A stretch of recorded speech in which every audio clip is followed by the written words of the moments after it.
السلام علیکم ورحمۃ اللہ وبرکاتہ۔ وعلیکم السلام ورحمۃ اللہ وبرکاتہ۔ عالم اسلام کے مسلمانوں کے لیے ایک زبردست خوشخبری۔ باب العلم انواریہ ایجوکیشنل سوسائٹی کے تحت چلنے والا ادارہ جامعہ انواریہ کے زیر اہتمام قرآن مجید کی تفسیر کے علاوہ حدیث شریف و فقہ کی مشہور و معروف صحاح فقہ کو ملا کر جملہ 25 کتابوں کی ویڈیو ریکارڈنگ کا سلسلہ شروع ہو چکا ہے۔ اسی کی ایک سنہری کڑی جامع ترمذی شریف کا درس ہے جو الحمدللہ جاری اور ساری ہیں۔ بیات شیخ المشائخ حضرت سید محمد عبد القدیر الحسینی المعروف نورانی پاشا رحمۃ اللہ علیہ، بانی و فاؤنڈر جامعہ انواریہ و باب العلم انواریہ ایجوکیشنل سوسائٹی حیدرآباد۔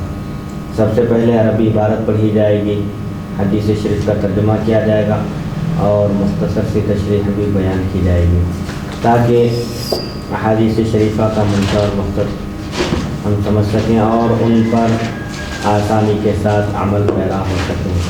اللہ تعالیٰ سے دعا ہے کہ وہ ہم کو سننے اور سنانے سے زیادہ احکام شریعت پر عمل کرنے کی توفیق عطا فرمائے، آمین۔ مناقب کا یہ چیپٹر ہے بیان کر رہا ہے۔ غالباً اس کی 11ویں نشست ہے۔ اہل بیت اطہار کے فضائل کے بیان کا اختتام ہوا تھا۔ یہ فضائل و مناقب کی 12ویں نشست ہے۔ مناقب معاذ بن جبل، زید بن ثابت، ابی بن کعب، ابو عبیدہ بن جراح، یہ مختلف صحابہ کرام کے فضائل اور مناقب بیان کیے جا رہے ہیں۔ آج کی نشست کا آغاز حدیث نمبر 3934 سے ہوتا ہے۔ بسم اللہ الرحمن الرحیم۔ مناقب معاذ بن جبل و زید بن ثابت و ابی بن کعب و ابی عبیدہ بن الجراح۔ حدثنا سفیان بن وکیع حدثنا حمید بن عبد الرحمن عن داود العطاری عن معمر عن قتادة عن انس بن مالک قال قال رسول اللہ صلی اللہ علیہ وسلم ارحم امتی بامتی ابو بکر واشدهم فی امر اللہ عمر واصدقهم حیاء عثمان بن عفان واعلمهم بالحلال والحرام معاذ بن جبل وافرضهم زید بن ثابت وأقرأهم أبي بن كعب ولكل أمة أمين أمين هذه الأمة أبو عبيدة بن الجراح۔ هذا حديث غريب لا نعرفه من حديث قتادة إلا من هذا الوجه، وقد رواه أبو قلابة عن أنس عن النبي صلى الله عليه وسلم نحوه۔ سیدنا حضرت معاذ بن جبل، زید بن ثابت، ابی بن کعب اور ابو عبیدہ بن جراح رضی اللہ عنہم کے فضائل اور مناقب کا بیان۔ ابو عبیدہ بن جراح رضی اللہ عنہ عشرہ مبشرہ میں سے ایک ہیں۔ حضور صلی اللہ علیہ وسلم نے ارشاد فرمایا ہر ایک امت کے ایک امین ہوتے ہیں اور میری امت کے امین ابو عبیدہ بن جراح رضی اللہ عنہ ہیں۔ حضرت انس بن مالک رضی اللہ عنہ سے روایت ہے، رسول اکرم صلی اللہ علیہ وسلم نے ارشاد فرمایا میری امت پر سب سے زیادہ مہربان، سب سے زیادہ رحم کرنے والے ابو بکر ہیں رضی اللہ عنہ۔ احکام الہی میں سب سے زیادہ سخت عمر رضی اللہ عنہ ہیں۔ اللہ کے معاملے میں سختی سے پیش آنے والے انتہائی مضبوط عمر رضی اللہ عنہ ہیں۔ شرم و حیا میں سب سے زیادہ سچے حضرت عثمان بن عفان رضی اللہ عنہ ہیں، اور حلال اور حرام کو تمام صحابہ میں سب سے زیادہ جاننے والے معاذ بن جبل ہیں، اور علم فرائض کے سب سے زیادہ ممتاز عالم، سب سے زیادہ ماہر زید بن ثابت ہیں، اور سب سے اچھے قاری، بہترین انداز میں قرات کرنے والے ابی بن کعب ہیں رضی اللہ عنہم۔ ہر ایک امت کا ایک امین ہوتا ہے اور اس امت کے امین ابو عبیدہ بن جراح ہیں رضی اللہ عنہ۔ اس حدیث شریف میں سیدنا ابو بکر صدیق رضی اللہ عنہ کی فضیلت بیان کی گئی کہ آپ حضور فرماتے ہیں میری امت کے ساتھ سب سے اچھا سلوک کرنے والے، سب سے زیادہ مہربان اور رحم کا معاملہ کرنے والے ابو بکر ہیں۔ سیدنا ابو بکر صدیق رضی اللہ عنہ نے جو اسلام کے لیے قربانیاں دی ہیں اور اسلام کی خاطر انہوں نے اللہ کی راہ میں جو کچھ مال خرچ کیا ہے، کوئی دوسرے صحابہ میں سے کوئی بھی عشر عشیر کو بھی نہیں پہنچ سکتے۔ جیسا کہ ایک جنگ کے موقع پر جب رسول اللہ صلی اللہ علیہ وسلم نے صحابہ کو ترغیب دی تاکہ جنگ کا سامان مہیا کیا جا سکے، اسباب فراہم کیے جا سکے، اس موقع پر عمر رضی اللہ عنہ نے سوچا کہ آج مجھ کو ایک بہترین موقع مل رہا ہے، ایک سنہری موقع ہے میرے پاس کہ آج میں اگر ابو بکر صدیق رضی اللہ عنہ سے آگے بڑھ جانا چاہوں تو آج میں بڑھ سکتا ہوں۔ اس خیال سے آپ اپنا آدھا مال لا کر رسول اللہ صلی اللہ علیہ وسلم کے سامنے آپ نے رکھ دیا۔ پھر تھوڑی دیر کے بعد سیدنا ابو بکر صدیق رضی اللہ عنہ خدمت اقدس میں حاضر ہوئے تو رسول اللہ صلی اللہ علیہ وسلم نے حضرت عمر سے پوچھا کہ اے عمر کتنا مال لائے ہو، اپنے اہل و عیال کے لیے کیا چھوڑ کر آئے ہو؟ عمر رضی اللہ عنہ نے عرض کیا کہ آدھا مال اللہ کی راہ میں لایا ہوں میں اور اہل و عیال کے لیے آدھا مال چھوڑ کر آیا ہوں۔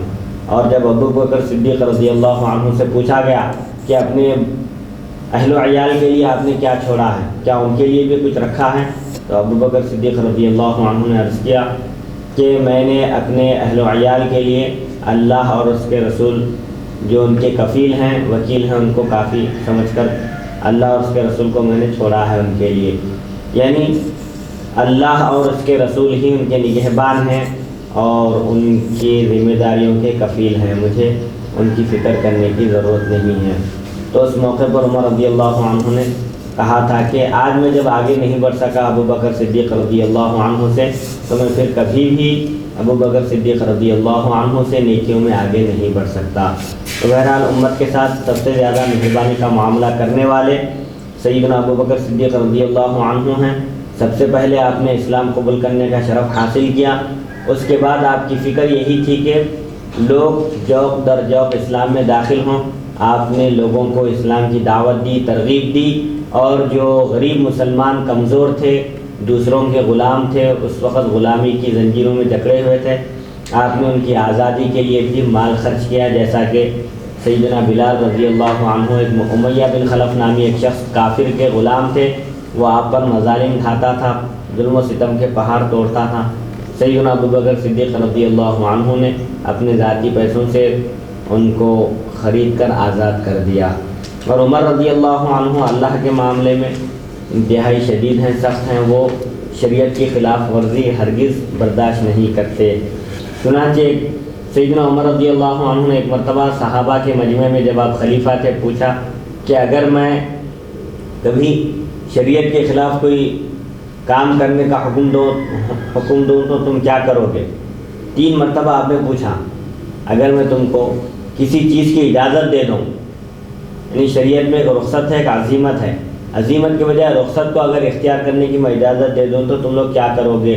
تو ایک صحابی نے اٹھ کر کہا کہ اس وقت ہم آپ کو سیدھا کر دیں گے، جیسا کہ ٹیڑھی چیز کو سیدھا کیا جاتا ہے۔ مطلب یہ ہے کہ ہم آپ کے خلیفہ ہونے کا رعب ہم پر طاری نہیں ہوگا، بلکہ آپ جب رخصت کی ہم کو اجازت دیں گے، رخصت اختیار کرنے کی، تو ہم آپ کی بات نہیں مانیں گے۔ تو اس وقت عمر رضی اللہ عنہ نے فرمایا کہ تب تو تم کمال درجے کے مومن ہو۔ مومن وہ ہے جو بادشاہ وقت سے بھی نہ ڈرے۔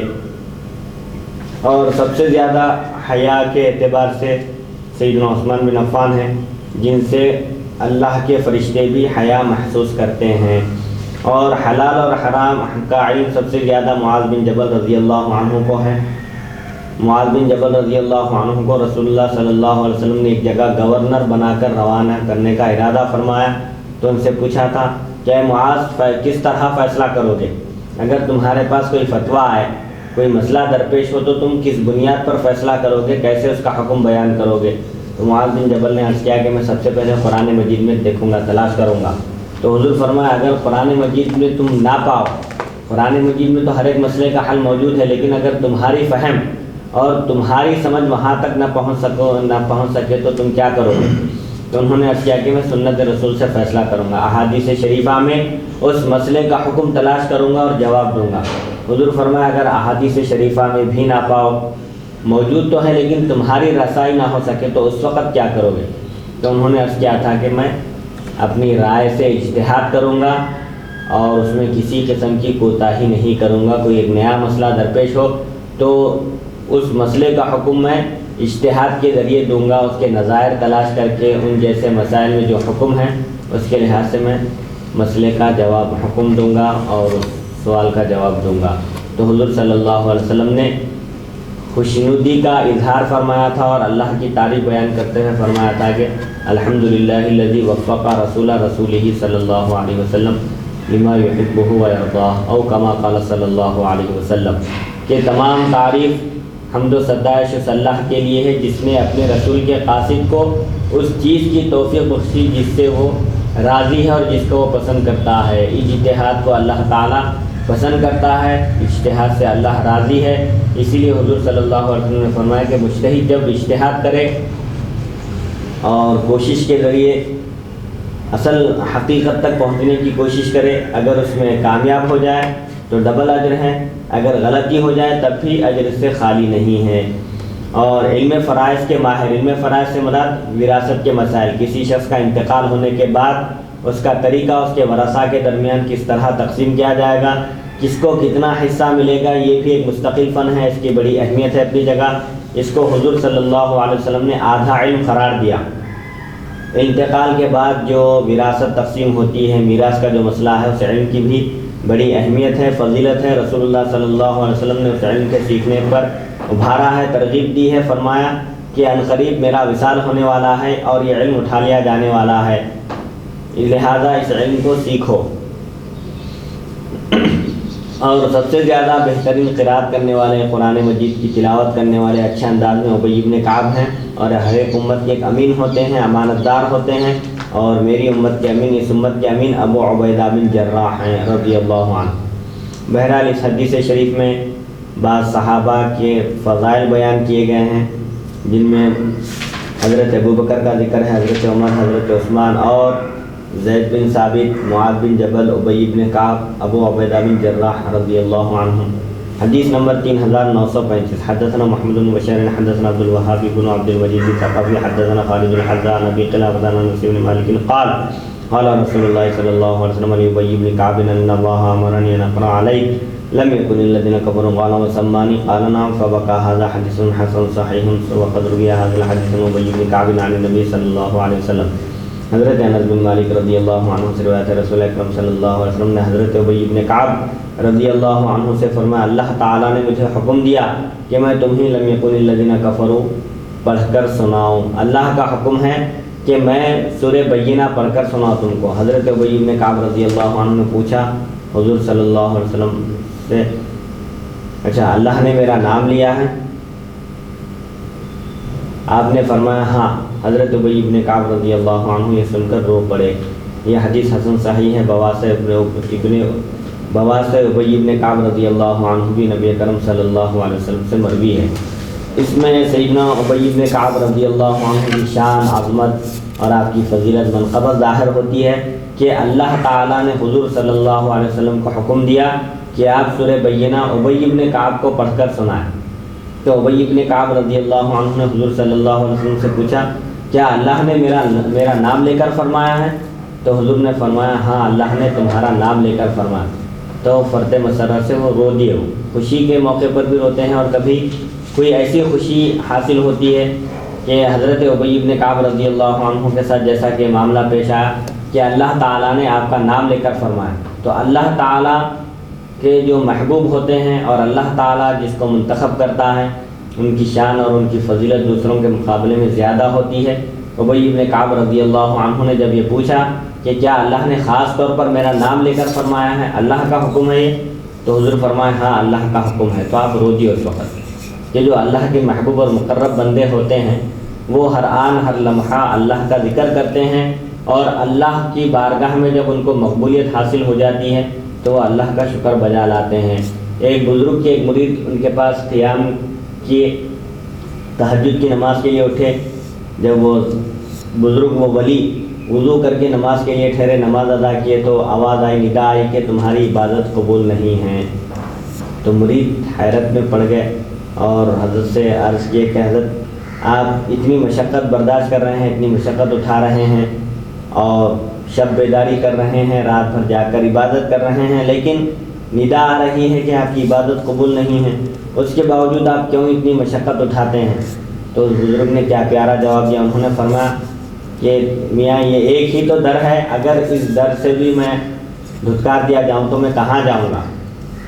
کیونکہ اللہ تعالیٰ کا ہی ایک دربار ہے، اسی کی ایک بارگاہ ہے جہاں انسان کو اپنا سر جھکانا ہے، اس کے علاوہ کوئی اور بارگاہ نہیں ہے۔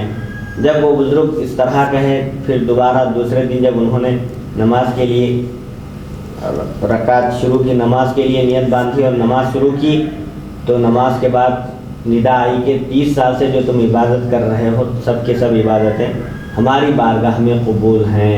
تو بندے کو کبھی مایوس نہیں ہونا چاہیے، مسلسل کوشش کرنا چاہیے، چاہے عبادت قبول ہو یا نہ ہو، وہ ایک ہی در ہے جس سے لو لگانے کی ضرورت ہے۔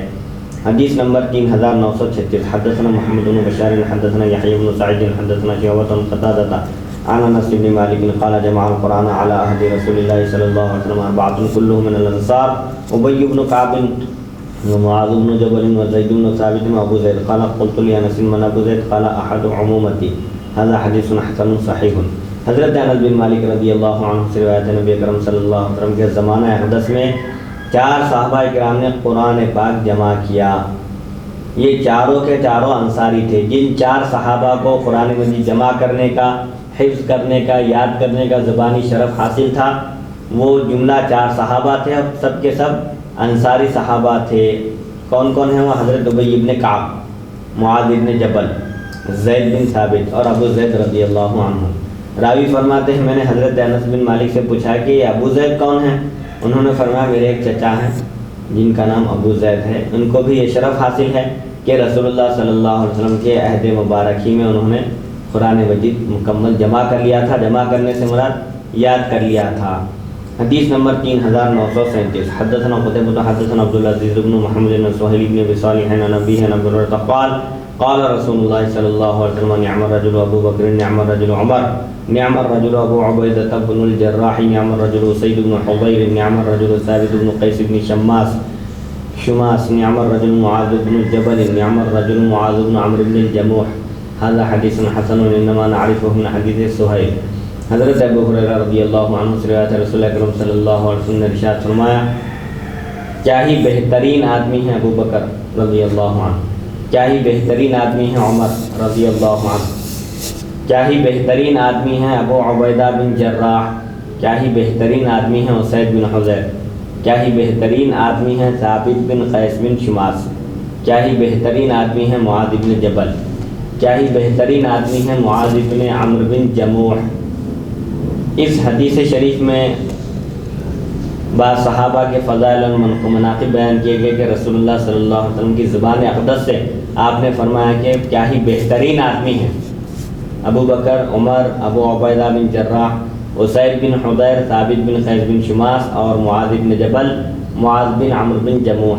اس میں ثابت بن قیس بن شماس رضی اللہ عنہ وہ صحابی ہیں جب یا ایھا الذین آمنوا لا ترفعوا اصواتکم یہ آیت نازل ہوئی تو وہ اپنے گھر سے باہر نکلنا چھوڑ دیے۔ فطری طور پر ان کی آواز بلند تھی، انہوں نے کہا کہ میری ہی آواز رسول اللہ صلی اللہ علیہ وسلم کی آواز پر بلند ہوتی ہے، لہذا میری زندگی کی تمام نیکیاں رائے گاہ ہو گئی۔ ایک زمانے تک وہ رسول اللہ صلی اللہ علیہ وسلم کی خدمت اقدس میں حاضر نہیں ہوئے تو رسول اللہ صلی اللہ علیہ وسلم نے ان کا حال دریافت فرمایا اور صحابہ سے کہا کہ دیکھو ثابت بن قیس بن شماس حاضر نہیں ہو رہے ہیں، کیا بات ہے؟ صحابہ ان کے پاس تشریف لے گئے اور ذکر کیا رسول اللہ صلی اللہ علیہ وسلم یاد فرما رہے ہیں، کیا بات ہے آپ مجلس میں حاضر نہیں ہوتے؟ تو انہوں نے فرمایا تھا کہ میری ہی آواز رسول اللہ صلی اللہ علیہ وسلم کی آواز پر بلند ہوتی ہے اور میں ہی وہ شخص ہوں جس کے اعمال رسول اللہ صلی اللہ علیہ وسلم کی آواز پر آواز بلند ہونے سے رائے گاہ ہو گئے۔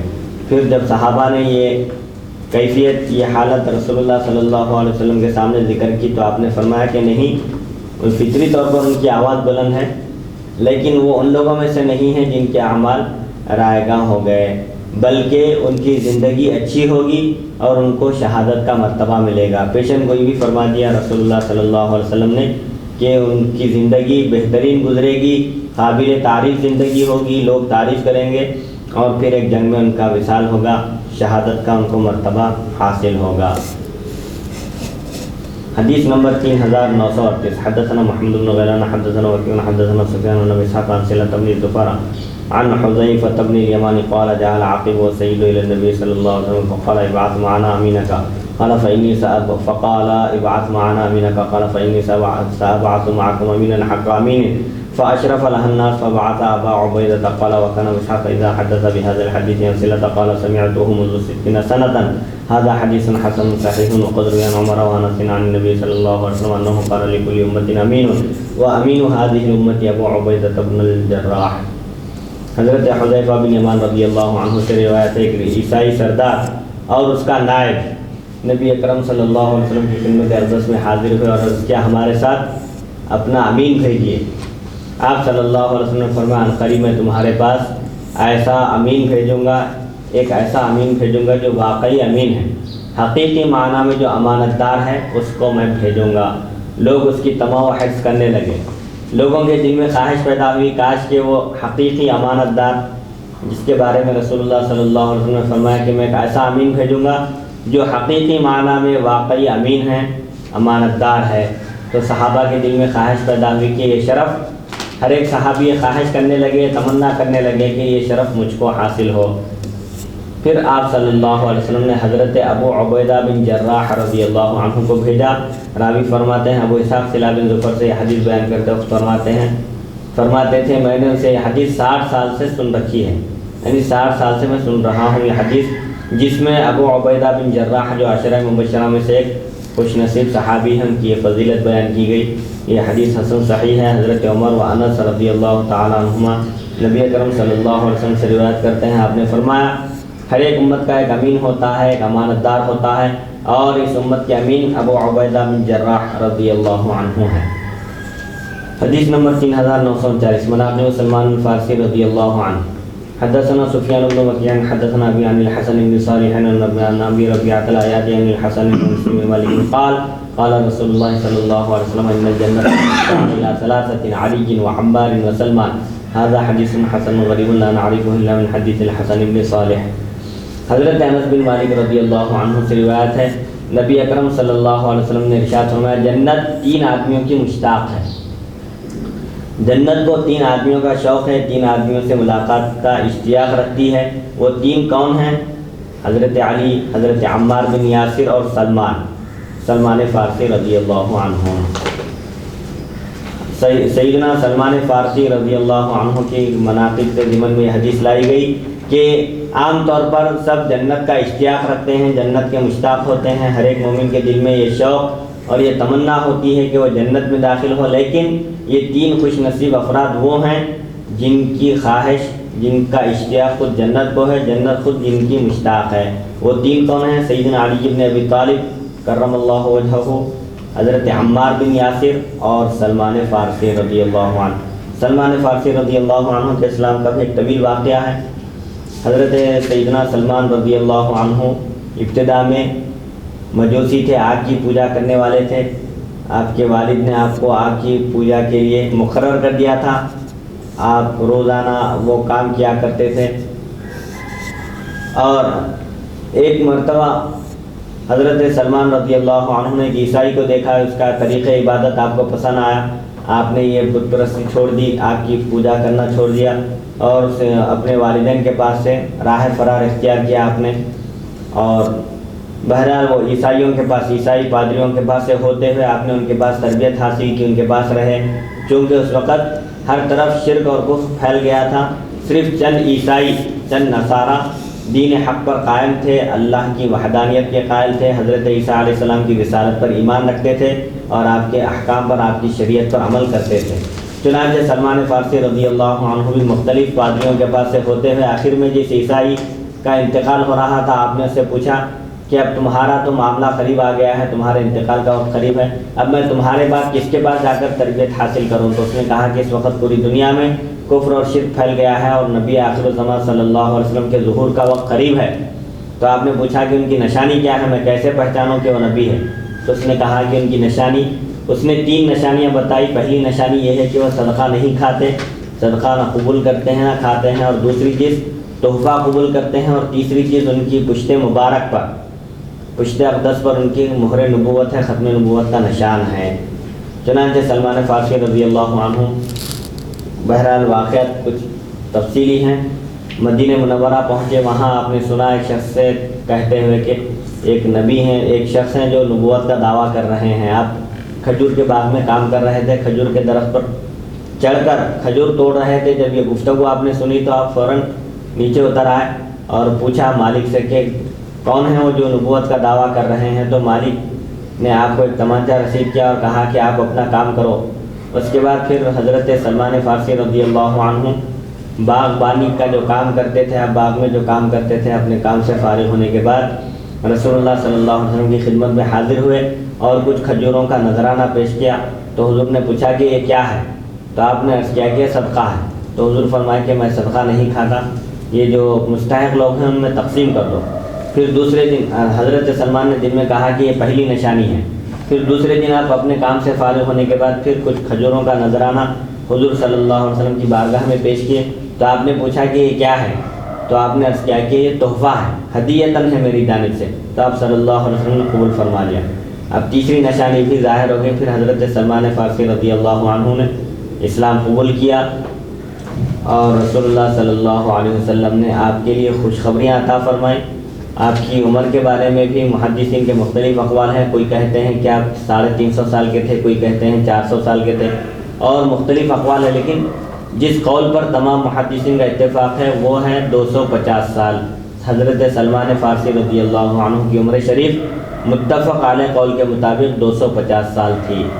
اسی لیے حضور صلی اللہ علیہ وسلم نے آپ کے فضائل و کمالات بھی بیان کیے اور ایک موقع پر فرمایا کہ سلمان منا, سلمان کا تعلق ہم سے ہے, یعنی سلمان فارسی رضی اللہ عنہ ہمارے نقش قدم پر ہیں, ہمارے طریقے پر گامزن ہیں. حدیث نمبر 3940 ہے. مناقب عمار بن یاسر کنیتہ ابو الیقظان رضی اللہ عنہ. حدثنا محمد بن بشار حدثنا عبد الرحمن بن مهدي حدثنا سفیان بن اسحاق عن هاني بن حنين عن علي قال جاء عمار بن یاسر يستأذن على النبي صلى الله عليه وسلم فقال اذنوا له مرحبا بالطيب المطيب. هذا حدیث حسن صحیح. حضرت ابو الیقظان عمار بن یاسر رضی اللہ عنہ کے فضائل اور مناقب کا بیان حضرت علی مرتضیٰ کرم اللہ وجہہ سے روایت ہے. حضرت عمار بن یاسر رضی اللہ عنہ تشریف لائے اور نبی اکرم صلی اللہ علیہ وسلم سے اندر آنے کی اجازت طلب کی. اجازت مانگی تو آپ صلی اللہ علیہ وسلم نے فرمایا انہیں اجازت دے دو, پاک اور پاک کیے گئے کا آنا مبارک ہو. یہ حدیث حسن صحیح ہے. رسول اکرم صلی اللہ علیہ وسلم کی زبان اقدس سے حضور صلی اللہ علیہ وسلم نے فرمایا مرحباً, یعنی خوش آمدید, مرحبا ہو. بالطیب المطیب, آنے والے کون ہیں؟ پاک ہیں اور ان کو خوب خوب پاک کیا گیا ہے. پاکیزہ نسل سے ان کا تعلق ہے اور اسلام کی دولت سے مالا مال ہیں, کئی خوبیوں کے جامع ہیں. تو رسول اللہ صلی اللہ علیہ وسلم کی زبان اقدس سے ان کو یہ سند مل گئی کہ وہ طیب بھی ہیں اور مطیب بھی ہیں, پاک بھی ہیں اور پاک کیے جا چکے ہیں. یا مطیب اگر پڑھیں تو خود بھی پاک ہیں اور دوسروں کو بھی پاک کرنے والے ہیں. حدیث نمبر 3941. حدثنا القاسم بن دینار الکوفی وحدثنا عبیدہ بن موسیٰ عن عبد العزیز بن سیاح عن حبیب بن ابی ثابت عن عطاء بن یسار عن عائشہ قالت قال رسول اللہ صلی اللہ علیہ وسلم ما خیر عمار بین امرین الا اختار ارشدہما. هذا حدیث حسن غریب لا نعرفه الا من هذا الوجه من حدیث عبد العزیز بن سیاح وهو شیخ کوفی وقد روى عنه الناس وله ابن يقال له يزيد بن عبد العزيز ثقة روى عنه يحيى بن آدم. حضرت عائشہ صدیقہ رضی اللہ عنہا سے روایت رسول اکرم صلی اللہ علیہ وسلم نے ارشاد فرمایا عمار بن یاسر کو جب بھی دو باتوں میں سے ایک اختیار دیا گیا تو انہوں نے جو سب سے زیادہ درست بات ہے اس کو اختیار کیا. یعنی عمار بن یاسر رضی اللہ عنہ کی فضیلت یہ ہے, آپ کا مقام و مرتبہ یہ ہے کہ آپ کو جب بھی دو باتوں میں سے کسی ایک بات کا اختیار کیا گیا, دو آپشن دیے گئے, تو آپ نے جو صحیح ہے, جو درست ہے, جو ہدایت پر ہے, اس آپشن کو آپ نے قبول کیا, صحیح آپ کی رہنمائی کی گئی. یہ حدیث حسن غریب ہم سے صرف اسی طرح یعنی عبد العزیز بن سیاح کی روایت سے پہچانتے ہیں. وہ کوفی شیخ ہیں, لوگوں نے ان سے روایت کی ہے. ان کے ایک بیٹے ہیں جن کا نام یزید بن عبد العزیز ہیں, وہ ثقہ ہیں, قابل بھروسہ ہیں. یحییٰ بن آدم ان سے روایت کرتے ہیں. حدیث نمبر 3942. حدثنا محمود بن غیلان حدثنا وکیع حدثنا سفیان بن عبد الملک بن عمیر المولى لربعی عن ربعی بن حراش عن حذیفة قال كنا جلوسا عند النبي صلی اللہ علیہ وسلم فقال انی لا ادری ما قدر بقائی فیکم فاقتدوا بالذین من بعدی واشار الى ابی بکر وعمر واهتدوا بهدی عمار وما حدثكم ابن مسعود فصدقوه. هذا حدیث حسن روى إبراهيم بن سعد هذا الحديث عن سفيان الثوري عن عبد الملك بن عمير عن هلال مولى ربيعي عن ربيعي عن حذيفة عن النبي صلى الله عليه وسلم نحوه. وقد روى سالم المرادي الكوفي عن عمرو بن حزم عن ربيعي بن حراش عن حذيفة عن النبي صلى الله عليه وسلم. حضرت حذیفہ رضی اللہ عنہ سے روایت فرماتے ہیں ہم رسول اکرم صلی اللہ علیہ وسلم کی خدمت اقدس میں بیٹھے ہوئے تھے. آپ صلی اللہ علیہ وسلم نے فرمایا میں نہیں جانتا، یعنی قیاس کے ذریعے، ظن اور تخمینے کے ذریعے کہ تمہارے پاس میں کتنی مدت رہوں گا، ابھی میرا قیام کتنا ہے تمہارے درمیان، میں ظن اور قیاس کے ذریعے نہیں بتا سکتا، البتہ وحی الہی کے ذریعے اللہ کے اطلاع دینے سے میں بتا سکتا ہوں. یہاں پر لا ادری فرمایا، قیاس کے ذریعے، اندازے کے ذریعے میں نہیں بتا سکتا کہ میرا قیام تمہارے درمیان کتنا ہے، لہذا میرے بعد والوں کی میرے بعد ان دونوں کی پیروی کرنا. یہ کہہ کر آپ نے ابو بکر صدیق و عمر رضی اللہ عنہما کی طرف اشارہ فرمایا کہ میرے بعد، میرے وصال با کمال کے بعد ان دونوں حضرات کی اقتدا کرو، ان کی پیروی کرو، ان کی بات مانو. نیز یہ بھی فرمایا حضرت عمار بن یاسر کے طریقے پر چلنا اور عبداللہ بن مسعود رضی اللہ عنہ جو کچھ بیان کریں اس کی تصدیق کرو. یعنی رسول اللہ صلی اللہ علیہ وسلم نے یہاں پر شیخین کی فضیلت بیان کی اور بتایا کہ میرے بعد شیخین کا مرتبہ ہے، میرے بعد ان دونوں کی پیروی کرنا، ان دونوں کی اقتدا کرنا، ان دونوں کی بات ماننا. تو یہ بھی خلافت کی ترتیب کو بتاتا ہے کہ رسول اللہ صلی اللہ علیہ وسلم نے ابو بکر صدیق رضی اللہ عنہ کو اپنا جانشین آپ نے نامزد فرما دیا تھا، صراحت کے ساتھ نہیں لیکن اشارتاً اور کنایتاً آپ نے رہنمائی فرمائی کہ میرے بعد ابو بکر خلیفہ ہوں گے، وہ مسلمانوں کی ذمہ داری سنبھالیں گے. اور یہ بھی فرمایا کہ عمار بن یاسر کے طریقے پر چلنا، کیونکہ ان کا جو طریقہ ہے وہی میرا طریقہ ہے، ان کے نقش قدم پر چلنا اور ان کے طریقوں کو اپنانا. اور عبداللہ بن مسعود رضی اللہ عنہ جو کچھ بیان کریں اس کی تصدیق کرو، کیونکہ عبداللہ بن مسعود رضی اللہ عنہ حضور اکرم صلی اللہ علیہ وسلم کے تربیت یافتہ ہیں، انہوں نے آپ سے خوب استفادہ کیا اور دین کی سمجھ بوجھ بھی آپ کو اتنی حاصل ہو گئی تھی کہ کوفہ والوں نے ایک معلم بھیجنے کی درخواست کی سیدنا عمر فاروق رضی اللہ عنہ کے عہد مبارک میں، تو آپ نے عبداللہ بن مسعود رضی اللہ عنہ کو روانہ فرمایا اور خط میں آپ نے یہ بھی لکھا کہ عبداللہ بن مسعود رضی اللہ عنہ کی مجھے زیادہ ضرورت ہے، وہ تمام صحابہ میں ایک مجتہد صحابی ہیں، فتویٰ دینے کے اہل ہیں، میں ان کو اپنے پاس رکھنا چاہتا تھا، لیکن تم لوگوں کی خواہش کو اور تم لوگوں کی علم کی طلب کو دیکھ کر میں یہاں پر ایثار کر رہا ہوں، عبداللہ بن مسعود رضی اللہ عنہ کو تمہارے پاس بھیج رہا ہوں، لہذا ان کی قدر کرنا. تو اس سے عبداللہ بن مسعود رضی اللہ عنہ کا مقام و مرتبہ ظاہر ہوتا ہے کہ حضرت عمر رضی اللہ عنہ جیسی شخصیت بھی آپ کے خدمات کا اعتراف کرتی تھی. چنانچہ آپ نے خط میں لکھ کر واضح بھی فرما دیا کہ عبداللہ بن مسعود رضی اللہ عنہ کو میں اپنے پاس رکھنا چاہتا تھا تاکہ مسائل میں ان سے رہنمائی حاصل کروں، لیکن تم لوگوں کو جو علم کا شوق ہے اور جو علم حاصل کرنے کی جو طلب ہے، اس طلب کے پیش نظر میں نے عبداللہ بن مسعود رضی اللہ عنہ کو تمہارے پاس بھیجنے کا فیصلہ کیا. چنانچہ عبداللہ بن مسعود رضی اللہ عنہ کوفہ تشریف لے گئے اور الحمدللہ کم عرصے میں آپ نے بہت سارے علماء پیدا کیے، بہت سارے لوگوں کو علم دین سے آراستہ کیا. چنانچہ جب حضرت سیدنا علی رضی اللہ عنہ نے کوفہ کو دارالخلافہ بنایا اور کوفہ میں داخل ہوئے تو آپ نے وہاں کے علماء کو دیکھ کر فرمایا تقریباً 4000 علماء پیدا ہو گئے تھے. 4000 افراد کو سیدنا عبداللہ بن مسعود رضی اللہ عنہ نے علوم و معارف سے آپ نے ان کو آراستہ کر دیا تھا، زیور علم سے ان تمام کو آپ نے آراستہ اور پیراستہ کر دیا تھا. یہ دیکھ کر حضرت علی رضی اللہ عنہ نے فرمایا، اللہ تعالیٰ کی بارگاہ میں دعا کی تھی اور عبداللہ بن مسعود رضی اللہ عنہ کو دعاؤں سے نوازا تھا اور کہا کہ اللہ تعالیٰ عبداللہ بن مسعود رضی اللہ عنہ کی قبر کو نور سے بھر دے جیسا کہ انہوں نے کوفہ کو علم سے بھر دیا.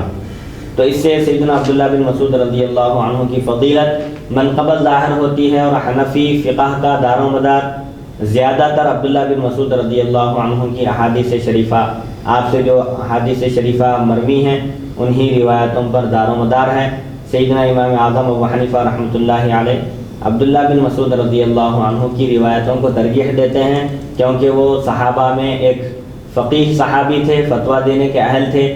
صحابہ سب کے سب حضور اکرم صلی اللہ علیہ وسلم کے صحبت یافتہ تھے، فیض یافتہ تھے، لیکن صحابہ میں بھی سب صحابہ فتویٰ نہیں دیتے تھے.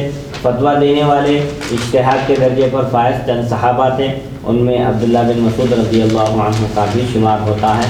چنانچہ ایک موقع ایسا بھی پیش آیا تھا کہ ایک مسئلہ عبداللہ بن مسعود رضی اللہ عنہ سے پوچھا گیا، اس ضمن میں ان کے پاس کوئی حدیث شریف نہیں تھی، انہوں نے 1 مہینے کا وقت طلب کیا اور اجتہاد کر کے آپ نے اس مسئلے کا جواب دیا۔ تو جس مجلس میں آپ نے اس مسئلے کا جواب دیا، فتویٰ دیا، اسی مجلس میں ایک صحابی تھے، انہوں نے جواب سننے کے بعد اٹھ کر کہا کہ میں نے رسول اللہ صلی اللہ علیہ وسلم کو ارشاد فرماتے ہوئے سنا، آپ نے بھی ایک اسی سیم مسئلے میں ایسا ہی فیصلہ فرمایا تھا۔ تو عبداللہ بن مسعود رضی اللہ عنہ بے انتہا خوش ہوئے کہ ان کو وہ حدیث معلوم نہیں تھی، مسئلہ معلوم نہیں تھا، لیکن اجتہاد کر کے انہوں نے مسئلہ بیان کیا اور یہ کہا تھا کہ اگر یہ مسئلہ درست ہو تو یہ اللہ کی طرف سے ہے، اور اگر اس میں غلطی ہو جائے تو یہ میری طرف سے، میرے نفس کی طرف سے ہے اور شیطان کی طرف سے ہے۔ تو بہرحال عبداللہ بن مسعود رضی اللہ عنہ کے فیصلے، آپ کے فتاویٰ، آپ کا اجتہاد عین قرآن اور حدیث کے مطابق ہوتا تھا۔ حدیث نمبر 3943، حدثنا ابو مصعب المدینی حدثنا عبدالعزیز بن محمد عن العلاء بن عبد الرحمن عن ابی ہریرہ قال قال رسول اللہ صلی اللہ علیہ وسلم ابشر یا عمار تقتلک الفئة الباغیہ وفی الباب عن ام سلمۃ وعبد الله بن عمرو بن ابی یسری وحذیفہ هذا حدیث حسن صحیح غریب من حدیث العلاء بن عبد الرحمن۔ حضرت ابو ہریرہ رضی اللہ عنہ سے روایت ہے، رسول اللہ صلی اللہ علیہ وسلم نے فرمایا عمار خوش ہو جاؤ، تمہارے لیے خوشخبری ہے، تم ہی باغی جماعت قتل کرے گی۔ اس باب میں حضرت ام سلمہ، عبداللہ بن عمرو، ابو یسر اور حذیفہ رضی اللہ عنہ سے بھی روایت مذکور ہیں۔ یہ حدیث حسن صحیح ہے، علاء بن عبد الرحمن کی روایت سے غریب ہے۔ حضرت عمار بن یاسر رضی اللہ عنہ سے حضور صلی اللہ علیہ وسلم نے فرمایا کہ تم کو ایک باغی جماعت قتل کرے گی۔ چنانچہ عمار بن یاسر رضی اللہ عنہ حضرت علی رضی اللہ عنہ کے لشکر میں تھے، امیر معاویہ رضی اللہ عنہ کے لشکر نے آپ کو شہید کیا۔ حضور اکرم صلی اللہ علیہ وسلم کی ایک پیشن گوئی حرف بحرف صحیح ثابت ہوئی۔ آپ صلی اللہ علیہ وسلم نے پہلے ہی پیشن گوئی فرما دی تھی کہ تم کو باغی جماعت قتل کرے گی۔ اب باغی جماعت سے مراد کیا ہے یہاں پر؟ عثمان بن عفان رضی اللہ عنہ کے خون کا مطالبہ کرنے والی جماعت۔ حدیث نمبر 3944، مناقب ابی ذر الغفاری رضی اللہ عنہ، حدثنا محمد بن غیلان حدثنا ابن عمیر عن الاعمش عن عثمان بن عمر هو ابو الاغلام عن ابي حرب بن ابي الاسود الديلي عن عبد الله بن عمرو قال سمعت رسول الله صلى الله عليه وسلم يقول ما اضلت الخضراء ولا قلت الغبراء واصدق من ابي الذر وفي الباب عن ابي الدرداء وابي ذر هذا حديث حسن۔ حضرت سیدنا ابو ذر غفاری رضی اللہ عنہ کے مناقب، حضرت عبداللہ بن عمر رضی اللہ عنہ سے روایت ہے، فرماتے ہیں میں نے نبی کرم صلی اللہ علیہ وسلم کو ارشاد فرماتے ہوئے سنا، ابو ذر رضی اللہ عنہ سے زیادہ سچے آدمی پر نہ آسمان نے سایہ کیا اور نہ ہی زمین نے اس کو اٹھایا۔ مطلب یہ ہے کہ ابو ذر غفاری رضی اللہ عنہ سے زیادہ سچا آدمی آسمان تلے اور زمین کے اوپر کوئی نہیں ہے۔ سیدنا ابو ذر غفاری رضی اللہ عنہ کی یہ منقبت ہے، یہ فضیلت ہے۔ آپ اسلام قبول کرنے سے پہلے آپ نے غالباً اپنے بھائی یا اپنے ایک دوست کو مکہ مکرمہ روانہ کیا اور کہا کہ وہاں کی خبر لائیے، وہاں اس طرح سننے میں آیا ہے کہ ایک شخص نبوت کا دعویٰ کر رہے ہیں۔ بہرحال جب آپ کو اطلاع ملی تو آپ بھی وہاں پہنچ گئے اور رسول اکرم صلی اللہ علیہ وسلم پر ایمان لائے، اور ایمان لانے کے بعد حضرت صلی اللہ علیہ وسلم نے فرمایا کہ ماحول کیونکہ مسلمانوں کے لیے سازگار نہیں ہے، کفار جو اسلام قبول کرتا ہے اس کی جان کے درپے ہو جاتے ہیں، اس کو قتل کرنے کی کوشش کرتے ہیں، لہذا تم اپنے اسلام کو مخفی رکھو، پوشیدہ رکھو، چھپا کر رکھو، ابھی اپنے مسلمان ہونے کا اعلان نہ کرو۔ لیکن حضرت ابو ذر غفاری رضی اللہ عنہ کعبے کے پاس جاتے اور اعلان کرتے، کفار جمع ہوتے اور آپ کی پٹائی کرتے، آپ کو زخمی کر دیتے تھے، لیکن آپ اپنے اس عمل سے باز نہیں آتے تھے، بار بار اپنے مسلمان ہونے کا اعلان کرتے تھے اور ظلم و ستم کفار کے برداشت کرتے تھے۔ سیدنا ابو ذر غفاری رضی اللہ عنہ کے بارے میں حضور صلی اللہ علیہ وسلم نے فرمایا کہ ان سے زیادہ سچا روئے زمین پر کوئی نہیں ہے۔ آپ کے وصال کا وقت جب قریب آیا، ابو ذر غفاری رضی اللہ عنہ زہاد صحابہ میں آپ کا شمار ہوتا ہے، زاہدین میں۔ دنیا سے بے رغبتی آپ نے اختیار کی تھی اور لوگوں کو وعظ و نصیحت کر رہے تھے۔ جس مال کی زکوٰۃ دی جائے وہ کنز نہیں ہے، خزانہ نہیں ہے، اس پر کوئی گرفت نہیں ہے، جتنی چاہے مال و دولت جمع کی جا سکتی ہے، لیکن ابو ذر غفاری رضی اللہ عنہ فرماتے تھے کہ یہ زہد کے خلاف ہے، آدمی صرف بقدر ضرورت رکھے، بقیہ سب کے سب اللہ کی راہ میں خیرات کر دے۔ حضرت عثمان بن عفان رضی اللہ عنہ کے زمانے میں آپ نے وعظ و نصیحت کرنا شروع کیا، لوگ آپ کے وعظ و نصیحت کو سن کر لوگ بیزار ہونے لگے، اکتاہٹ محسوس کرنے لگے، تو حضرت عثمان بن عفان رضی اللہ عنہ نے آپ کو جنگل میں قیام کرنے کا حکم دیا۔ پھر جنگل میں آپ مقیم تھے آپ کی زوجہ کے ساتھ، آپ کے وصال کا وقت قریب آ گیا تو آپ کی زوجہ فکر مند ہو گئی، تو آپ نے فرمایا کہ تم کو فکر کرنے کی ضرورت نہیں ہے۔ رسول اللہ صلی اللہ علیہ وسلم نے پیشن گوئی فرما دی تھی کہ ابو ذر تمہارا جنگل میں صحرا میں تمہارا انتقال ہوگا اور ایک جماعت آئے گی تمہاری نماز جنازہ پڑھائے گی، تم فکر مت کرو۔ چنانچہ ابو ذر غفاری رضی اللہ عنہ کے ساتھ ایسا ہی ہوا، آپ جنگل میں تھے اپنی زوجہ کے ساتھ، آبادی سے دور، آپ کا وصال ہوا۔ وصال سے پہلے آپ نے تاکید کر دی کہ کھانا پکاؤ، انتظام کرو کھانے پینے کا، اور جو جماعت آئے گی وہ میری نماز جنازہ پڑھائے گی اور میری دفن کرے گی، ان کو یہ کھانا کھلا دینا۔ چنانچہ ایسا ہی ہوا۔ حدیث نمبر 3945۔ یہ حضور اکرم صلی اللہ علیہ وسلم کا علم غیب ثابت ہو رہا ہے اس حدیث مبارک سے۔ جی، اور اس کے ساتھ ساتھ مفتی صاحب کہ اس میں ابو ذر غفاری رضی اللہ عنہ جو اسلام کو ظاہر کیے، ان پر کافی ظلم ہونے کے باوجود بھی وہ دین اسلام کو چھپائے نہیں، بلکہ استقامت کے ساتھ دین اسلام پر قائم رہتے ہوئے اسلام کا اظہار کرتے رہے، اپنی جان کی بھی پرواہ نہیں کی۔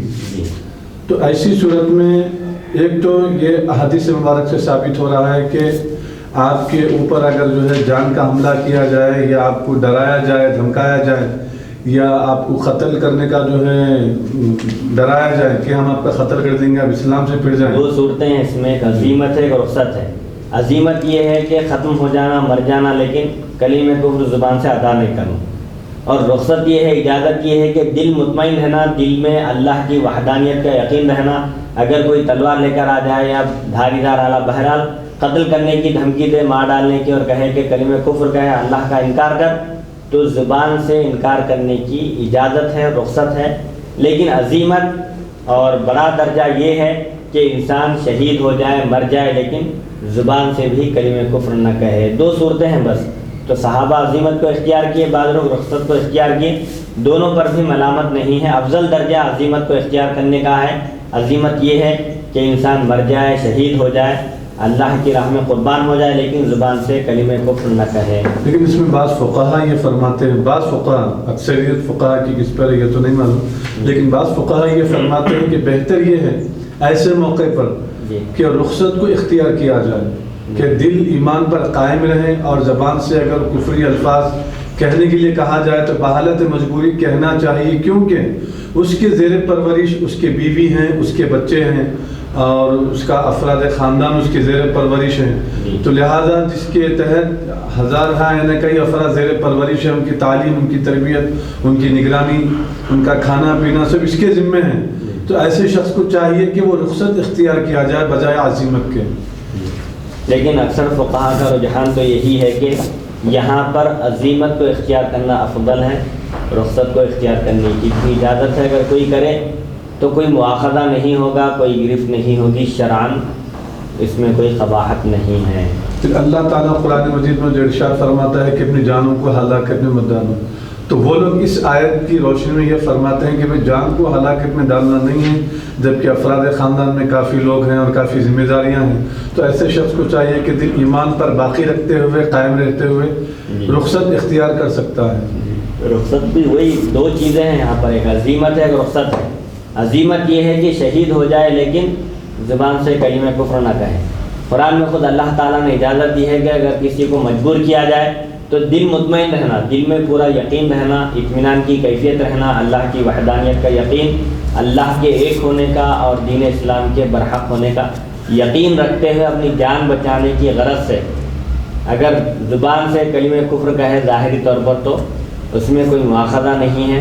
جان بچانے کی خاطر اگر ایسا کوئی مرحلہ آ جائے تو اس کو اجازت ہے، بعد میں توبہ کر لے، پھر کلمہ پڑھ لے۔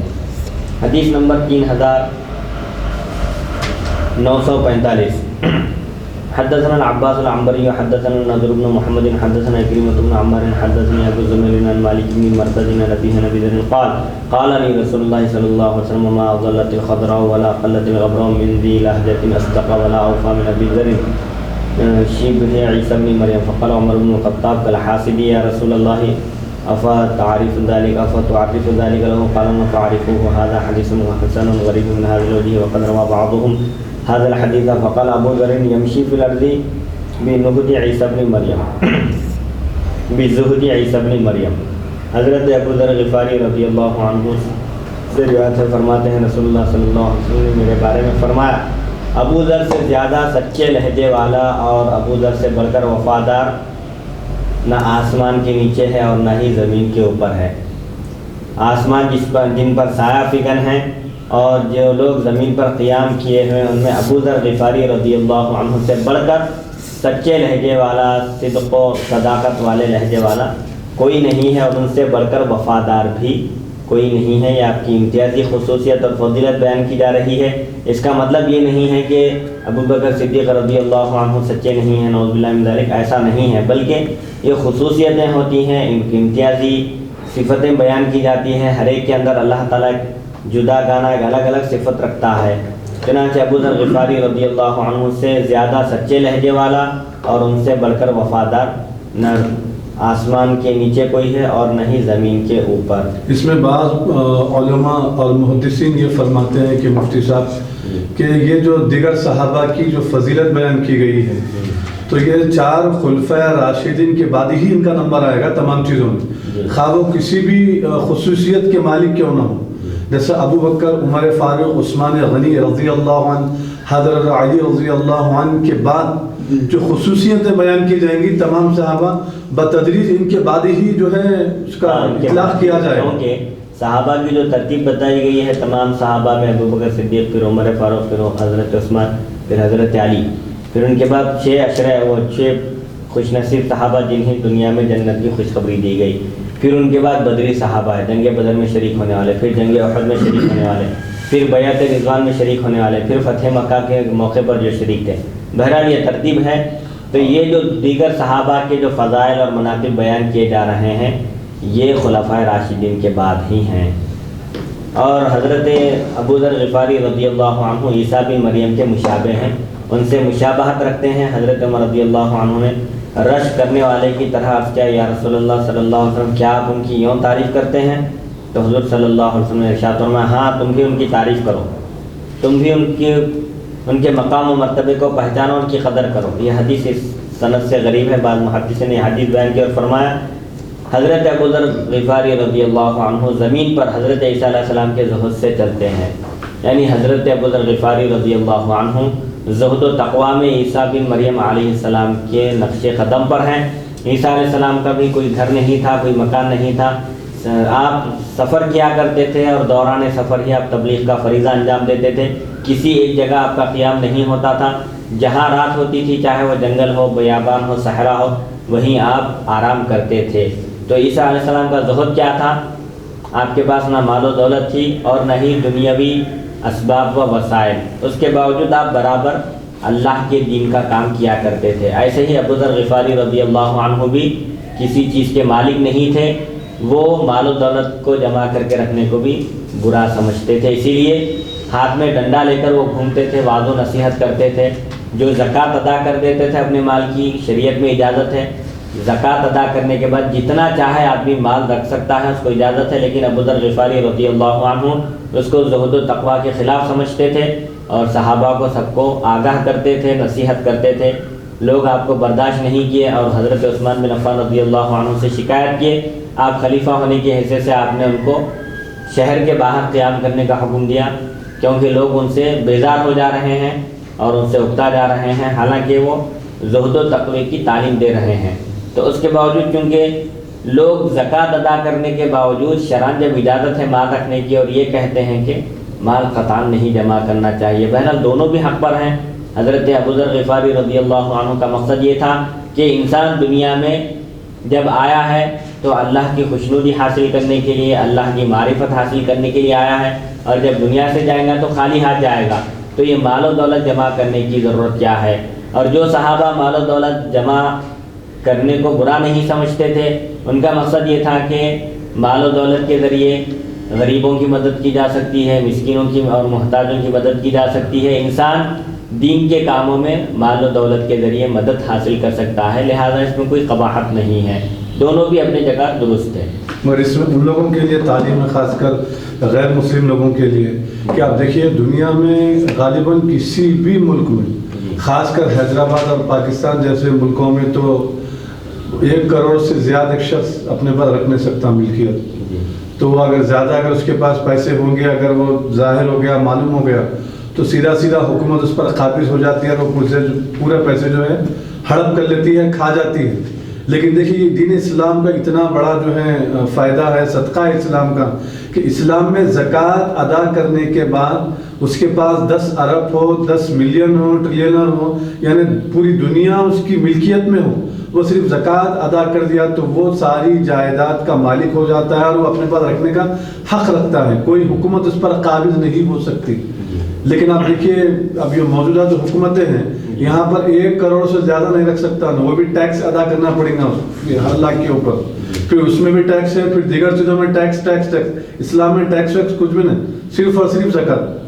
تو یہی چیز یعنی جو غیر مسلم ہمارے بھائی ہیں ان کے لیے ایک لمحے فکر ہے کہ اسلام کے اندر جو سسٹم ہے، جو اعتدال ہے، کسی اور مذہب میں، کسی اور سسٹم میں یہ بات نہیں ہے۔ اور زکوٰۃ بھی صرف 2.5% ہے، جبکہ ٹیکس 10% ہے، اس میں بھی بہت زیادہ انکم ٹیکس جو ہے اور جائیداد پراپرٹی ٹیکس ہے، مختلف قسم کے ٹیکس ہے جو حکومت عوام پر جو بوجھ عائد کرتی ہے، جبکہ شریعت میں صرف زکوٰۃ دینا ہے، وہ بھی خوشدلی سے دینا ہے، مال کا 10واں حصہ بھی نہیں ہے، بلکہ 2.5%، 100 روپے میں 2.5 روپے زکوٰۃ دینا ہے۔ اور جس گھر میں ہم رہتے ہیں اس گھر پہ زکوٰۃ نہیں ہے، جو گاڑی ہم استعمال کرتے ہیں وہ گاڑی پر زکوٰۃ نہیں ہے۔ اصلیہ سے جو زائد ہے، ضرورت سے زائد جو چیزیں ہیں اس کا اگر حساب کیا جائے اور وہ نصاب تک پہنچے تب زکوٰۃ واجب ہوتی ہے۔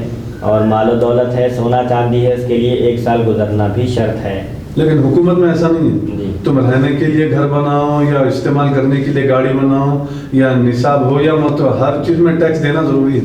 یہ سب سے بڑی خامی ہے۔ دیکھیے حدیث نمبر 3946، مناقب عبداللہ بن سلام رضی اللہ عنہ، حدثنا علی بن سعید الکندی حدثنا ابو محیات یحیی بن یعلا عبد الملک بن عمیر عن ابن اخی عبداللہ بن سلام قال لما اريد قتل عثمان جاء عبداللہ بن سلام فقال له عثمان ما جاء بك؟ قال جئت في نصرك، قال اخرج للناس فاطردهم عني فإنك خارجا خير لي منك داخلا، فخرج عبد الله إلى الناس فقال أيها الناس إنه كان اسمي في الجاهلية فلان فسماني رسول الله صلى الله عليه وسلم عبد الله ونزلت في آيات من كتاب الله نزلت في وشهد شاهد من بني إسرائيل على مثله فآمن واستكبرت إن الله لا يهدي القوم الظالمين، ونزل قل كفى بالله شهيدا بيني وبينكم ومن عنده علم الكتاب إن لله سيفا مغمودا عنكم وإن الملائكة قد جاورتكم في بلدكم هذا الذي نزل فيه رسول الله صلى الله عليه وسلم فالله الله في هذا الرجل أن تقتلوه فوالله لأن قتلتموه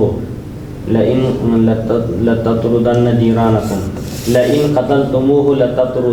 جيرانكم الملائكة ولا تسلن سيف الله المغموز عنكم فلا يغمد إلا من القيامة، قالوا اقتلوا اليهودي واقتلوا عثمان، هذا حديث غريب إنما نعرفه من حديث عبد الملك بن عمير، وقد روى شعيب بن صفوان هذا الحديث عن عبد الملك بن عمير، فقال عمر بن محمد بن عبد الله بن سلام عن جده عبد الله بن سلام۔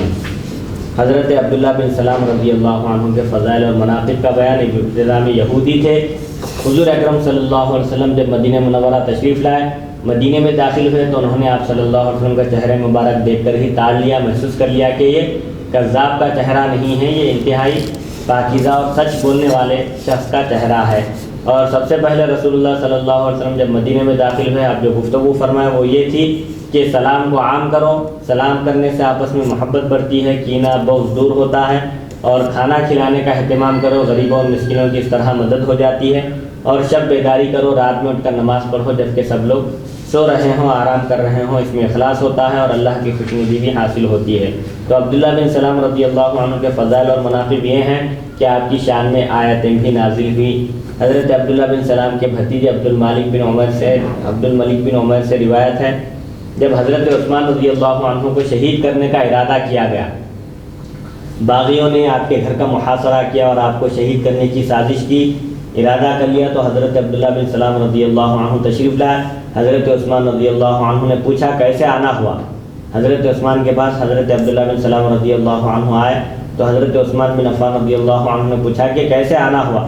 تو انہوں نے کہا کہ میں آپ کی مدد کے لیے حاضر ہوا ہوں، لوگ آپ کو قتل کرنے کے درپے ہیں، آپ کو شہید کرنے کے لیے آپ کے گھر کے اطراف جمع ہو گئے ہیں۔ تو حضرت عثمان نے فرمایا باہر جا کر لوگوں کو مجھ سے ہٹائیے، آپ کا اس وقت باہر جانا میرے لیے اندر رہنے سے بہتر ہے۔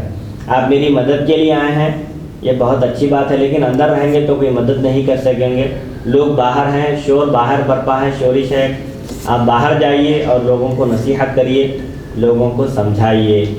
تو اس وقت آپ کیا کیا، حضرت عبداللہ بن سلام رضی اللہ عنہ باہر تشریف لے گئے اور فرمایا لوگوں، وہاں جو باہر لوگ جو آپ کے گھر کا محاصرہ کیے تھے، گھیر لیے تھے، آپ کو شہید کرنے کے لیے آپ کے گھر تک پہنچ گئے تھے، آپ نے باہر جا کر لوگوں کو خطاب کر کے فرمایا کہ اے لوگوں، جاہلیت کے دور میں میرا نام فلاں تھا، دور جاہلیت میں میرا نام الگ تھا، لیکن جب میں مسلمان ہو گیا تو رسول اللہ صلی اللہ علیہ وسلم نے میرا نام عبداللہ رکھا، اور میرے بارے میں قرآن پاک کی کئی آیتیں نازل ہوئی ہیں۔ وہ شہید شاہد من بنی اسرائیل، سورہ احقاف کی آیت ہے کہ اور بنی اسرائیل کے گواہ نے گواہی دی اس کے مثل پر، بس وہ ایمان لائے اور تم منہ موڑ لیے۔ یعنی وہ یہودیوں کے جو عالم ہیں عبداللہ بن سلام، وہ مسلمان ہو کے ایمان لا لیے نشانیوں کو دیکھ کر، حضور اکرم صلی اللہ علیہ وسلم کے اوصاف اور کمالات کو دیکھ کر ایمان لا لیے، لیکن تم منہ موڑ لیے۔ یقیناً اللہ تعالیٰ ظالم قوم کو ہدایت نہیں دیتا۔ تو بنی اسرائیل کے شاہد کون ہیں؟ عبداللہ بن سلام رضی اللہ عنہ، بنی اسرائیل میں سے ایک شاہد عبداللہ بن سلام ہے۔ یہ آپ کی فضیلت اور خوبی میں یہ آیت نازل ہوئی ہے۔ اور دوسری آیت ہے قل کفا باللہ شہیدا بینی و بینکم، آپ فرما دیجئے، کفار مکہ کہتے تھے کہ لست مرسل، آپ رسول نہیں ہیں، تو اللہ تعالیٰ نے ان کی تردید کر دی اور فرمایا کہ انک لمن المرسلین، یقیناً آپ رسولوں میں سے ہیں۔ تو اس موقع پر حضور کیا فرمائے؟ کفار نے جب کہا کہ وَيَقُولُ الَّذِينَ كَفَرُوا لَسْتَ مُرْسَلًا، آپ رسول نہیں ہیں کہا، تو اللہ تعالیٰ نے فرمایا آپ فرما دیجئے اللہ کافی ہے گواہ کے اعتبار سے میرے اور تمہارے درمیان، اور وہ شخص بھی کافی ہے جن کے پاس کتاب کا علم ہے۔ تو جن کے پاس کتاب کا علم ہے وہ کون ہے؟ عبداللہ بن سلام ہے۔ مفسرین نے اس آیت کی تفسیر میں لکھا کہ وَمَنْ عِنْدَهُ عِلْمُ الْكِتاب سے مراد عبداللہ بن سلام رضی اللہ عنہ ہیں، جو تورات کا علم رکھتے تھے، تورات اور انجیل کا علم آپ کو حاصل تھا۔ آپ بھی گواہ کے اعتبار سے کافی ہیں۔ آپ کو بھی معلوم ہے کہ رسول اللہ صلی اللہ علیہ وسلم اللہ کے رسول ہیں۔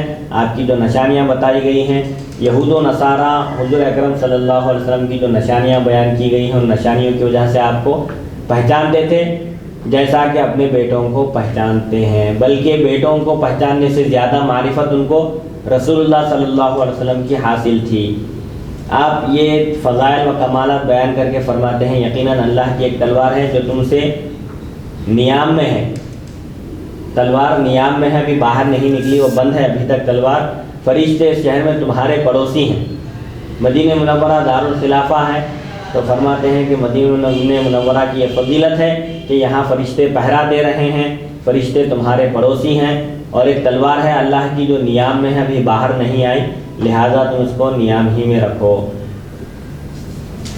اس کے بعد فرماتے ہیں کہ وہی شخص ہے، اچھا فی بلدکم ھذا، تمہارے اس شہر میں فرشتے تمہارے پڑوسی ہیں جس شہر میں رسول اللہ صلی اللہ علیہ وسلم اترے، قیام فرمایا، یعنی مدینہ منورہ میں رسول اللہ صلی اللہ علیہ وسلم قیام فرمائے، مکہ مکرمہ سے ہجرت کر کے مدینہ منورہ تشریف لائے، لہٰذا تم اس شخص کو شہید کرنے کے بارے میں اللہ سے ڈرو۔ عثمان بن عفان رضی اللہ عنہ کو شہید کرنے کا ارادہ ہے، اللہ کا خوف کرو، اللہ سے ڈرو، یہ کوئی معمولی بات نہیں ہے۔ اگر تم ان کو شہید کر دو گے تو فتنہ اور فساد برپا ہوگا، اور قیامت تک تلوار نیام میں نہیں جائے گی، امت میں قتل و غارت گری ہوگی، خون خرابہ ہوگا، لہذا اللہ سے ڈرو، اللہ کا خوف کرو، اور اگر تم انہیں شہید کر دو گے تو تم فرشتوں کو ہٹا دو گے۔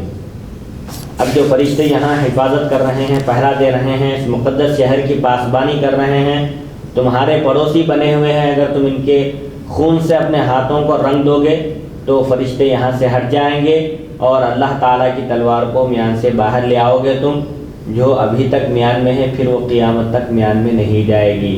اگر عثمان بن عفان رضی اللہ عنہ کو شہید کر دو گے تو اللہ کی جو تلوار اب تک نیام میں ہے وہ تلوار نیام سے باہر آ جائے گی، پھر قیامت تک نیام کے اندر نہیں جائے گی، یعنی خون خرابہ ہوگا، قتل و غارت گری ہوگی، قتل عام ہوگا، قتل کا بازار گرم ہوگا اور قیامت تک امت کے درمیان تلواریں چلتی رہے گی. جیسا کہ حضرت عمر رضی اللہ عنہ نے بھی حذیفہ رضی اللہ عنہ کو بلا کر پوچھا تھا کہ فتنے کے بارے میں تم کیا جانتے ہو؟ تو انہوں نے عرض کیا تھا کہ رسول اللہ صلی اللہ علیہ وسلم نے فرمایا کہ آدمی کے لیے فتنہ اس کی اولاد ہے، اس کی بیوی ہے، اس کے بال بچے اور خاندان والے ہیں، اور اس فتنے کا کفارہ نماز، روزے اور زکوٰۃ کے ذریعے ہو جاتا ہے. تو آپ نے فرمایا میں اس فتنے کے بارے میں نہیں پوچھ رہا ہوں، یہ تو ایک کامن بات ہے، عام بات ہے، لیکن میں اس فتنے کے بارے میں تم سے پوچھ رہا ہوں جو فتنہ سمندر کی موج کی طرح ٹھاٹے مارتا ہوا آئے گا.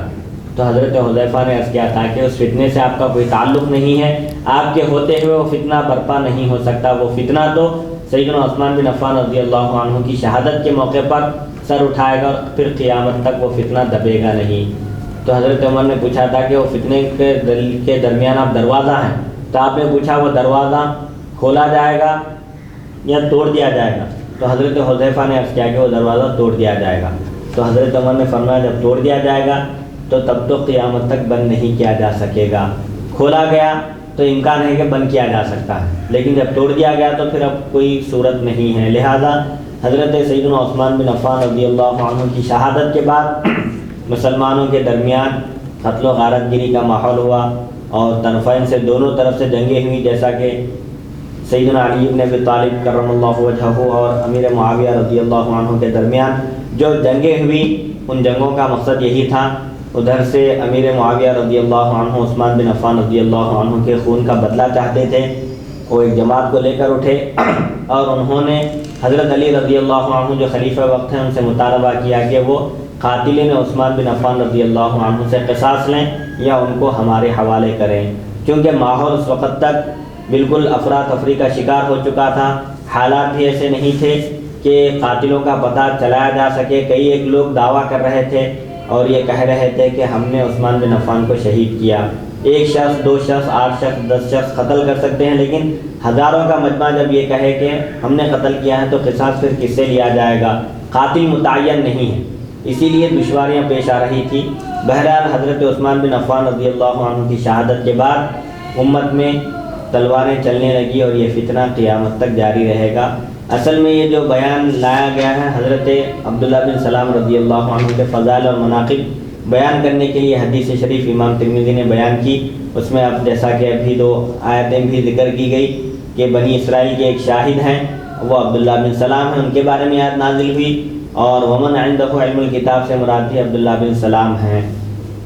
تو اس وقت جب آپ نے لوگوں کو یہ نصیحت کی جنہوں نے حضرت عثمان بن عفان رضی اللہ عنہ کے گھر کا محاصرہ کیا تھا، ان کو سمجھایا، تو وہ لوگ نصیحت قبول کرنے کے بجائے، آپ کی بات ماننے کے بجائے انہوں نے کہا کہ اس یہودی کو بھی قتل کرو اور عثمان بن عفان کو بھی شہید کر دو. بہرحال عثمان غنی رضی اللہ عنہ کی شہادت کے بعد سے امت میں افراتفری کا ماحول پیدا ہو گیا اور مسلمانوں کے درمیان بے شمار جنگیں ہوئی جس میں خود کئی مسلمان مارے گئے. حدیث نمبر 3947. حدثنا قتيبة حدثنا ليث بن معاوية بن صالح عن ربيعة بن يزيد عن أبي إدريس الخولاني عن يزيد بن عمرة قال لما حضر معاذ بن جبل الموت قيل له يا أبا عبد الرحمن أوصنا قال أجلسوني فقال إن العلم والإيمان مكانهما من ابتغاهما وجدهما يقول ذلك 3 مرات ملتمس العلم عند 4 رهط عند عويمر أبي الدرداء وعند سلمان الفارسي وعند عبد الله بن مسعود وعند عبد الله بن سلام الذي كان يهوديا فأسلم فإني سمعت رسول الله صلى الله عليه وسلم يقول إنه عاشر 10 في الجنة وفي الباب عن سعد هذا حديث حسن غريب. حضرت یزید بن عمیرہ سے مروی ہے کہ جب حضرت معاذ بن جبل رضی اللہ عنہ کے وصال کا وقت قریب آیا تو کہا گیا اے ابو عبد الرحمن، آپ کی کنیت ہے، اے ابو عبد الرحمن ہمیں کچھ نصیحت فرمائیے، وصیت کیجیے. انہوں نے فرمایا مجھے بٹھا دو. پھر فرمایا علم اور ایمان اپنی جگہ پر ہے، جو انہیں تلاش کرے گا پالے گا، جو علم تلاش کرے گا، ایمان تلاش کرے گا، یقیناً وہ پالے گا، کیونکہ علم اور ایمان اپنی جگہ پر ہیں.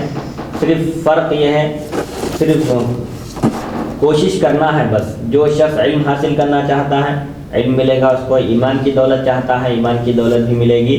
کوشش صرف تلاش کرنے کی ہے، جو تلاش کرے گا یقیناً وہ پالے گا. آپ نے اس بات کی مرتبہ فرمائی. پھر فرمایا 4 آدمیوں کے پاس علم تلاش کرو. علم چاہتے ہو, علم کی دولت سے مالا مال ہونا چاہتے ہو تو عویمر, ابو الدرداء رضی اللہ عنہ, سلمان فارسی, عبداللہ بن مسعود اور عبداللہ بن سلام کے پاس علم تلاش کرو, علم حاصل کرو. عبداللہ بن سلام جو پہلے یہودی تھے پھر مسلمان ہو گئے. میں نے رسول اکرم صلی اللہ علیہ وسلم کو, کیونکہ میں نے رسول اکرم صلی اللہ علیہ وسلم کو فرماتے ہوئے سنا کہ وہ 10 جنتیوں میں سے 10ویں ہیں, یعنی حضرت عبداللہ بن سلام رضی اللہ عنہ کے بھی جنتی ہونے کی رسول اللہ صلی اللہ علیہ وسلم نے خوشخبری عطا فرمائی تھی. آپ یہودیوں کے زبردست عالم تھے, مسلمان ہو گئے تو الحمدللہ آپ کو اسلام کے بھی تمام علوم پر عبور حاصل ہو گیا تھا. اسی لیے معاذ بن جبل رضی اللہ عنہ فرماتے ہیں علم حاصل کرنا چاہتے ہو, علم کی طلب ہے, علم تلاش کرنا چاہتے ہو تو ان 4 ہستیوں کے پاس تلاش کرو, یقیناً تم کو دین کا تمام علم حاصل ہوگا. عبداللہ بن سلام رضی اللہ عنہ سے یہودی تعصب کرتے تھے, حالانکہ آپ یہودیوں کے زبردست عالم تھے. آپ رسول اللہ صلی اللہ علیہ وسلم پر ایمان لانے کے بعد آپ نے رسول اللہ صلی اللہ علیہ وسلم کی بارگاہ میں ایک مرتبہ حاضری کی. اس وقت یہودی بھی آئے, آپ چھپ گئے, آپ نے ابھی اپنے اسلام کا اظہار نہیں کیا. رسول اللہ صلی اللہ علیہ وسلم نے آپ کی قوم سے آپ کے بارے میں پوچھا تو انہوں نے کہا کہ وہ ہمارے سردار ہیں, ان کے والد بھی سردار ہیں, وہ ہمارے درمیان سب سے بہترین آدمی ہیں اور ان کے والد بھی بڑے اچھے آدمی تھے. پھر عبداللہ بن سلام رضی اللہ عنہ جو وہیں پر چھپے ہوئے تھے وہ باہر تشریف لائے, ظاہر ہو گیا اور فرمایا سنو میں مسلمان ہو گیا ہوں.